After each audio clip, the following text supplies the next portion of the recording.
While not a weapon system in the traditional sense of the word, the Marine Corps warrior ethos and superb training make the service what it is. Every single Marine, from the lowest private to the commandant himself, is trained first and foremost as an infantryman. Even the Marines' naval aviators undergo 9 months of infantry training as part of officer candidate school and the basic school before they go off to flight school.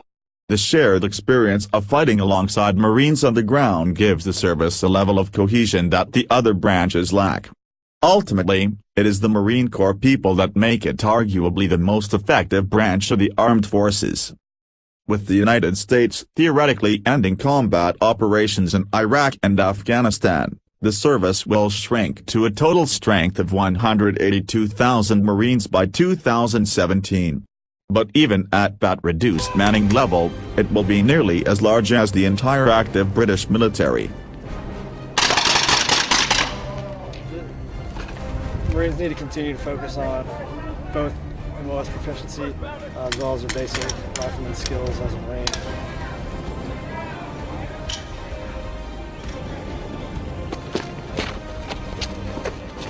So those combat skills need to remain honed throughout the Marine's career.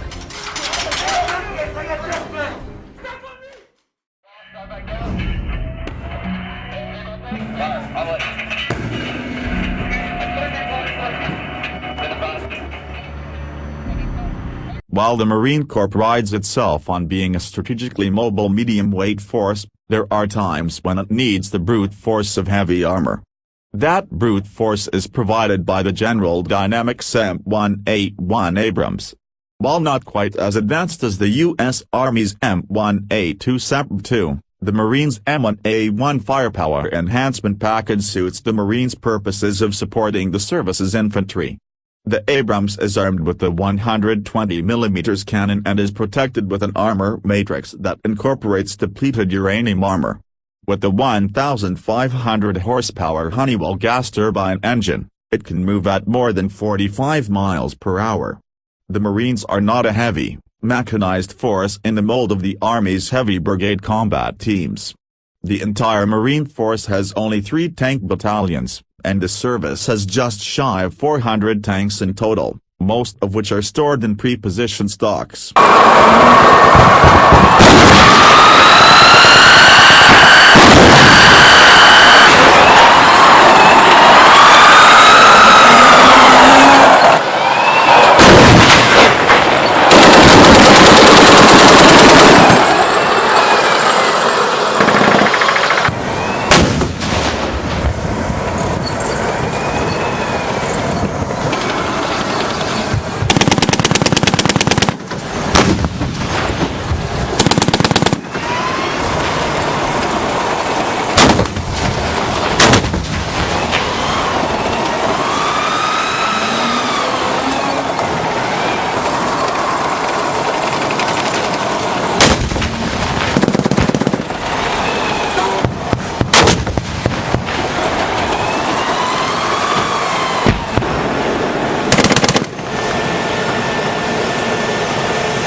The Bell AH-1Z Viper is the latest iteration of the Vietnam-era Cobra attack helicopter.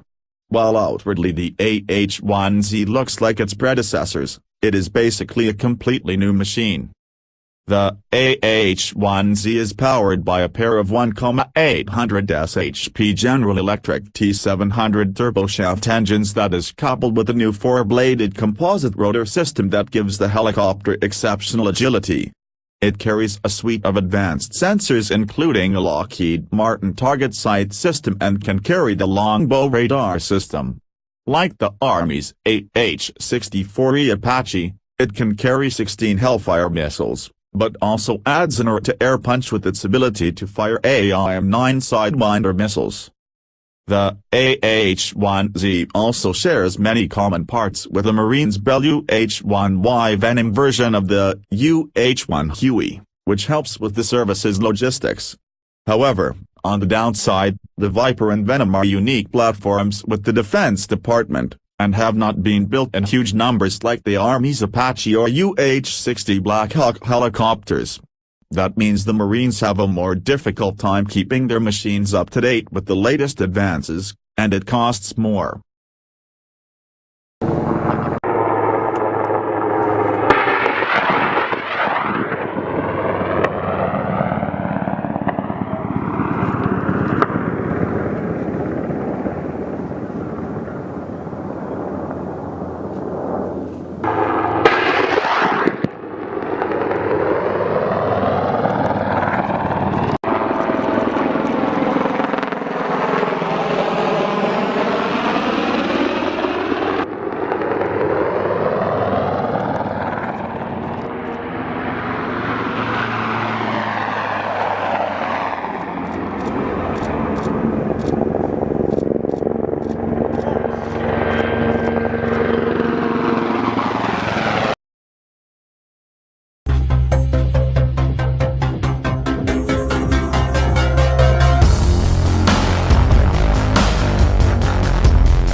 The Avenue 8B Harrier jump jet affords the Marines expeditionary units their own organic fixed-wing air support. For the Marines, who can't always afford ready access to heavy artillery, aircraft act as mobile fire support. While the Harrier is not the best fighter or strike aircraft, until the Lockheed Martin F-35B Joint Strike Fighter becomes operational, it is the only short takeoff, vertical landing aircraft that can operate from amphibious assault ships. The subsonic attack aircraft, though perhaps a compromise in many respects, is essential to the Marines' unique concept of operations. The Harrier will be replaced in favor of the Joint Strike Fighter over the coming years. The service hopes to retire the venerable jet by 2025, reversing an earlier plan to keep the Avenue 8B in service past 2030. Instead, the Marines will keep their Boeing F/A-18A/B/C/D aircraft until the F-35B replaces those jets also.